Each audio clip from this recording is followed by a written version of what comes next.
नमस्कार, ये आकाशवाणी पटना है। अब आप अंशु अवस्थी से प्रादेशिक समाचार सुनिए।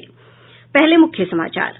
प्रधानमंत्री नरेंद्र मोदी आज सुबह 11 बजे आकाशवाणी पर मन की बात कार्यक्रम में देश विदेश के लोगों के साथ विचार साझा करेंगे।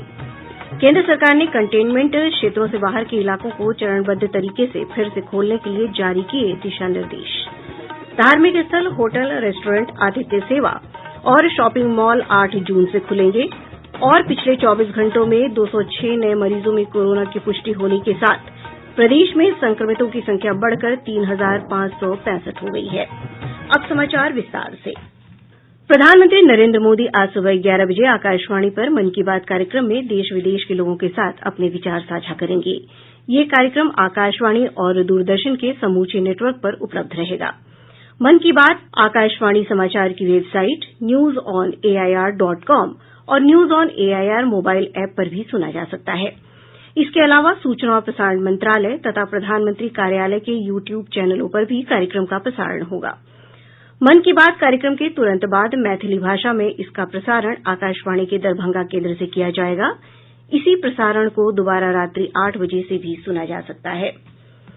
केंद्रीय गृह मंत्रालय ने कंटेनमेंट क्षेत्रों से बाहर के इलाकों में प्रतिबंधित गतिविधियां चरणबद्ध तरीके से फिर से खोलने के बारे में नये दिशा निर्देश जारी किये हैं। कंटेनमेंट क्षेत्रों में राष्ट्रव्यापी लॉकडाउन 30 जून तक बढ़ा दिया गया है, लेकिन दिशा निर्देशों में कहा गया है कि इन क्षेत्रों से बाहर चरणबद्ध तरीके से लॉकडाउन खोलने की अनुमति होगी। नये दिशा निर्देशों के अंतर्गत पहले चरण के दौरान अगले महीने की 8 तारीख से पूजा स्थलों, होटलों, रेस्तराओं और अन्य आवभगत सेवाओं तथा शॉपिंग मॉल्स में लोगों के प्रवेश की अनुमति होगी। केंद्रीय स्वास्थ्य मंत्रालय, संबद्ध केंद्रीय मंत्रालयों और विभागों तथा अन्य हितधारकों के परामर्श से इन गतिविधियों के लिए मानक संचालन प्रक्रियाएं एसओपी जारी करेगा। इनका उद्देश्य सुरक्षित दूरी बनाए रखना और कोविड-19 के फैलाव को रोकना है। दूसरे चरण में राज्यों और केंद्र शासित प्रदेशों से सलाह मशवरा करने के बाद स्कूल, कॉलेज, शैक्षिक प्रशिक्षण और कोचिंग संस्थानों को खोलने पर विचार किया जाएगा। केंद्रीय गृह मंत्रालय ने कोविड-19 के प्रबंधन के लिए राष्ट्रीय दिशा निर्देश जारी किए हैं। ये दिशा निर्देश सभी सार्वजनिक स्थलों और कार्यस्थलों पर लागू होंगे। हमारे संवाददाता ने बताया है कि इसके तहत मास्क लगाना या चेहरा ढकना अनिवार्य होगा और सार्वजनिक स्थानों पर थूकना जुर्माने के साथ दंडनीय अपराध होगा। इस दिशा निर्देश के तहत शादियों में 50 से ज्यादा और दाह संस्कार के समय 20 से अधिक लोगों के जमा होने पर रोक लगाई गई है। सार्वजनिक स्थलों पर शराब, पान, गुटखा और तंबाकू के सेवन पर भी पाबंदी होगी। जितना संभव हो घर से कार्य करने और कार्यालय और व्यावसायिक प्रतिष्ठानों में काम की अवधि को बांटने के लिए कहा गया है। इसके अलावा सभी प्रवेश और निकास द्वार पर थर्मल स्क्रीनिंग और सैनिटाइजर की व्यवस्था करनी होगी। दफ्तरों में कर्मियों और कार्य अवधि के बीच पर्याप्त अंतर रखने का भी निर्देश दिया गया है। लोगों से सार्वजनिक जगहों पर 2 गज की दूरी का ख्याल रखने को भी कहा गया है। दिवाकर, आकाशवाणी समाचार, दिल्ली। नए दिशा निर्देशों के अनुसार देश भर में केवल कुछ ही गतिविधियों पर प्रतिबंध रहेगा। केंद्र सरकार के दिशा निर्देशों के अनुसार नागरिकों द्वारा अंतर्राज्यीय और राज्य के अंदर सामान्य नागरिक परिचालन के लिए कल से कोई अलग अनुमति या परमिट लेने की आवश्यकता नहीं होगी। 8 जून से मंदिरों और अन्य धार्मिक स्थलों के द्वार श्रद्धालुओं के लिए खोलने की घोषणा भी कर दी गई है। स्वास्थ्य मंत्रालय द्वारा तय मानक संचालन प्रक्रियाओं के अनुसार 75 दिनों के बाद होटल, रेस्टोरेंट, आतिथ्य सेवाएं और शॉपिंग मॉल भी 8 जून से आगंतुकों से जीवंत हो उठेंगे। स्कूल, कॉलेज, कोचिंग संस्थान सहित शैक्षणिक संस्थान 30 जून तक बंद रहेंगे और उनके पुनः खुलने पर निर्णय सभी हितधारकों के परामर्श के बाद ही लिया जाएगा। अंतर्राष्ट्रीय विमान सेवा, metro rail, cinema hall, gymnasium, swimming pool, मनोरंजन पार्क, थिएटर, बार, ऑडिटोरियम और धार्मिक सहित अन्य सभी बड़ी सभाएं देश भर में अग्रिम आदेश तक निषिद्ध रहेंगी। हालांकि केंद्र द्वारा दिए गए दिशा निर्देश से इतर राज्य सरकारें अपने मूल्यांकन के अनुसार कोरोना की रोकथाम के लिए अन्य अतिरिक्त प्रतिबंध लगा सकती हैं। आनंद चतुर्वेदी, आकाशवाणी समाचार, दिल्ली। राज्य और केंद्र शासित क्षेत्र अपनी स्थिति के अनुसार कंटेनमेंट जोन के बाहर निश्चित गतिविधियों का निषेध कर सकते हैं या उन पर आवश्यक प्रतिबंध लगा सकते हैं। 65 वर्ष से अधिक आयु के व्यक्तियों, गंभीर बीमारी से पीड़ित लोगों, गर्भवती महिलाओं और 10 वर्ष से कम आयु के बच्चों को घर में रहने की सलाह दी गई है। हालांकि ये आवश्यक सेवाओं और स्वास्थ्य जरूरतों के लिए घर से बाहर आ सकते हैं। उधर राज्य के मुख्य सचिव दीपक कुमार लॉकडाउन से जुड़े केंद्र सरकार की गाइडलाइन को प्रदेश में प्रभावी ढंग से लागू करने के लिए आज सभी जिलाधिकारी और पुलिस अधीक्षकों के साथ वीडियो कॉन्फ्रेंसिंग के माध्यम से बैठक करेंगे। उन्होंने कहा कि बैठक में फीडबैक के आधार पर राज्य सरकार इस संबंध में आवश्यक निर्णय लेगी। श्री कुमार ने कहा कि केंद्र सरकार के गाइडलाइन को राज्य सरकार पूरी तरह लागू करेगी। पिछले 24 घंटों में 206 नये मरीजों में कोरोना वायरस संक्रमण की पुष्टि होने के बाद प्रदेश में संक्रमितों की संख्या बढ़कर 3,565 हो गई है। प्रदेश में कोरोना से मरने वालों की संख्या 22 तक पहुंच गई है, जबकि अब तक 1,311 संक्रमित व्यक्ति स्वस्थ होकर अपने घर लौट चुके हैं। स्वास्थ्य विभाग के अनुसार प्रदेश में कोरोना संक्रमितों में प्रवासियों की संख्या 2,433 है। पटना जिले में कोरोना संक्रमितों की संख्या 241 हो गई है। कल पटना जिले में 3, रोहतास में 4, बेगूसराय में 19, मुंगेर में 6, खगड़िया में 1, भागलपुर में 4, जहानाबाद में 13, बक्सर और बांका में 1-1, नालंदा और पूर्वी चंपारण में 3-3, शेखपुरा और भोजपुर में 15-15, दरभंगा में 17, सीवान में 8, कैमूर और गया में 5-5, समस्तीपुर में 2, वैशाली में 1, मधेपुरा में 11, सहरसा में 3, सारण में 12, मुजफ्फरपुर में 11, सीतामढ़ी में 1, अररिया और किशनगंज में 9-9, जमुई में 1 और शिवहर जिले में 2 मरीजों में कोरोना की पुष्टि हुई है। देश में कोविड-19 संक्रमण के रोगियों की संख्या 1,73,763 हो गई है, लेकिन एक अच्छी बात यह है कि रोगियों के स्वस्थ होने की दर बढ़कर 47% से अधिक हो गई है। अभी तक 82,370 रोगियों को पूरी तरह स्वस्थ होने के बाद अस्पतालों से छुट्टी दी जा चुकी है।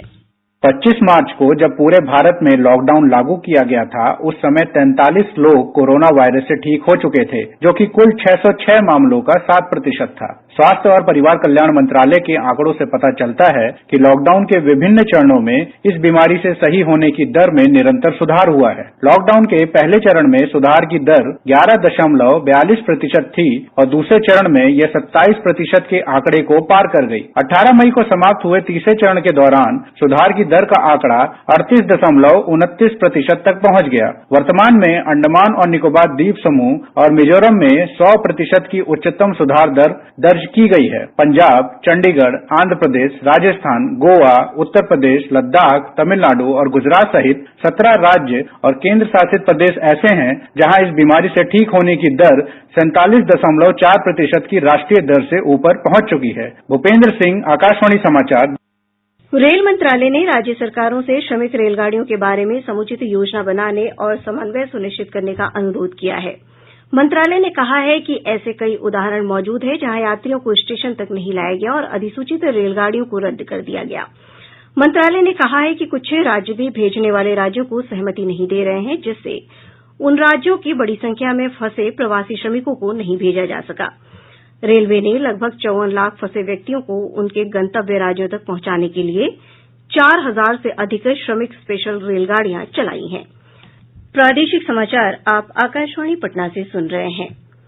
राष्ट्रीय क्षय और श्वसन रोग संस्थान के डॉक्टर रजनीश गुप्ता ने बताया है कि सुरक्षित रहने के लिए हर व्यक्ति को लॉकडाउन की अवधि के दौरान घर में रहना चाहिए और वरिष्ठ नागरिकों की विशेष देखभाल की जानी चाहिए। जो भी उनकी मेडिकल इलनेसेस हैं, कोमॉर्बिडिटीज हैं, उनको हाइपरटेंशन है, जिनको शुगर की प्रॉब्लम है, they should take their usual medications, they should stay at home. Specially जो उनके अटेंडेंट्स है, उनको ये ध्यान रखना है कि दे शुड स्टे एट होम और उनको बाहर नहीं जाना है। एम्स में वृद्धावस्था विभाग के अध्यक्ष डॉक्टर एबीडे ने कहा है कि कोविड-19 महामारी से बुजुर्ग बुरी तरह प्रभावित हैं और उन्हें घर में रहने, मास्क लगाने और बार-बार हाथ धोने जैसे सभी आवश्यक उपायों का पालन करना चाहिए। कोविड-19 से बुजुर्गों को ज्यादा खतरा महसूस हो रहा है, इसलिए जरूरी है कि आप घर में रहें, अपना हाथ बार-बार धोते रहें, मास्क का इस्तेमाल करें। जिन लोगों को बीमारी है, जो लगता है आपको कि उनको कोविड हो सकता है, उनसे दूर रहें। अपने दवाइयां खाते रहें जो आप पहले ले रहे थे। खाने में जो आप रोज खाते हैं वही खाएं और दिन भर कुछ ना कुछ करते रहें, मोबाइल रहें, चलते फिरते रहें, बिल्कुल पेड़ पाउंड ना हो जाए, घर में रहें, ये दौर भी गुजर जाएगा। लॉकडाउन की अवधि में प्रधानमंत्री गरीब कल्याण पैकेज के तहत लॉकडाउन में लोगों को विभिन्न केंद्रीय योजनाओं का लाभ मिल रहा है। रोहतास और नवादा जिले के लाभार्थियों ने आकाशवाणी से बातचीत में बताया कि इससे कठिन परिस्थितियों में काफी राहत हुई है।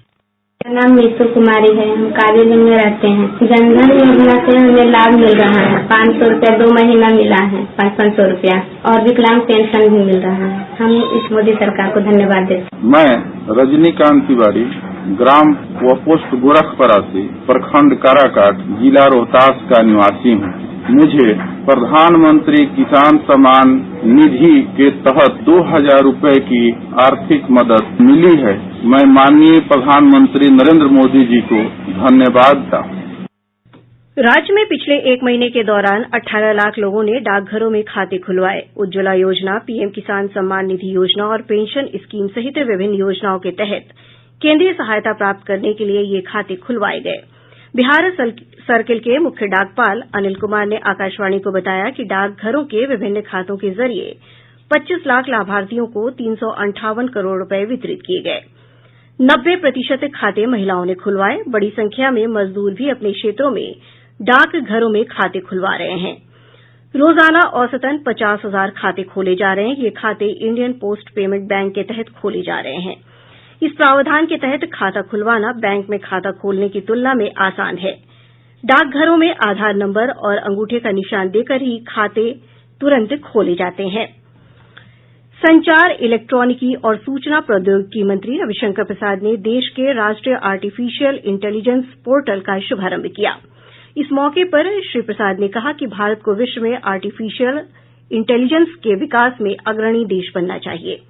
उन्होंने कहा कि इसमें मानवीय सशक्तीकरण का समावेश होना चाहिए ताकि आर्थिक वृद्धि में समुचित योगदान दिया जा सके। श्री प्रसाद ने युवाओं के लिए आर्टिफिशियल इंटेलिजेंस संबंधी राष्ट्रीय कार्यक्रम की भी शुरूआत की। इस कार्यक्रम का उद्देश्य देश के युवाओं के लिए मंच उपलब्ध कराना और विद्यार्थियों को आधुनिक तकनीक और कौशल से सशक्त करना है।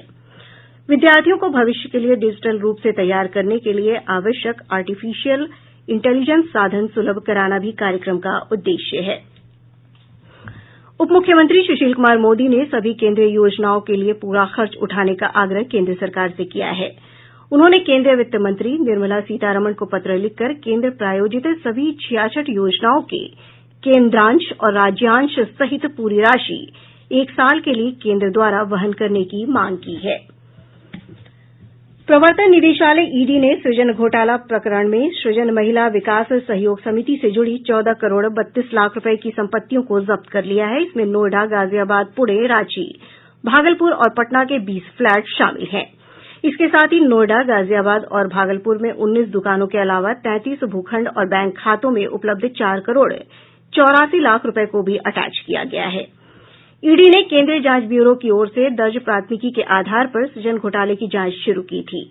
ईडी के सूत्रों ने बताया कि सृजन के बैंक खातों में धन को आरटीजीएस, कैश और चेक के माध्यम से विभिन्न संस्थाओं को ट्रांसफर किया गया था। मौसम विभाग ने आज और कल पटना समेत 25 जिलों में आंधी और तेज बारिश की संभावना जताई है। इसको लेकर विभाग ने अलर्ट जारी किया है। उधर राजधानी पटना समेत पूरे प्रदेश में आई तेज आंधी और बारिश के कारण जनजीवन प्रभावित हुआ है। 40 से 70 किलोमीटर प्रति घंटे की रफ्तार से आई आंधी से बिजली के तार और पेड़ गिर गये।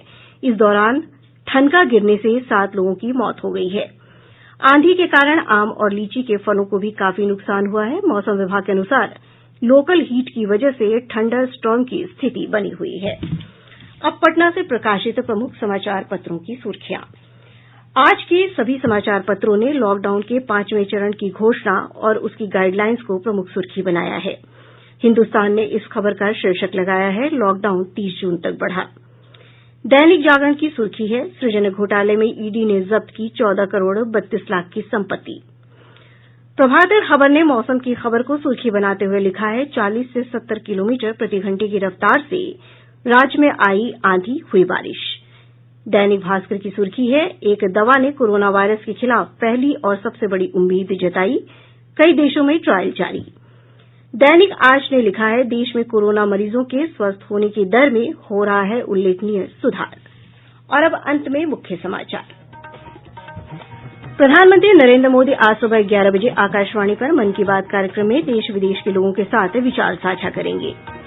केंद्र सरकार ने कंटेनमेंट क्षेत्रों से बाहर के इलाकों को चरणबद्ध तरीके से फिर से खोलने के लिए जारी किए दिशा निर्देश। धार्मिक स्थल, होटल, रेस्टोरेंट, आतिथ्य सेवा और शॉपिंग मॉल 8 जून से खुलेंगे। और पिछले 24 घंटों में 206 नये मरीजों में कोरोना की पुष्टि होने के साथ प्रदेश में संक्रमितों की संख्या बढ़कर 3,565 हो गई है। इसके साथ ही आकाशवाणी पटना से प्रसारित प्रादेशिक समाचार का ये अंक समाप्त हुआ। घर में रहिए, सुरक्षित रहिए और सुनते रहिए आकाशवाणी।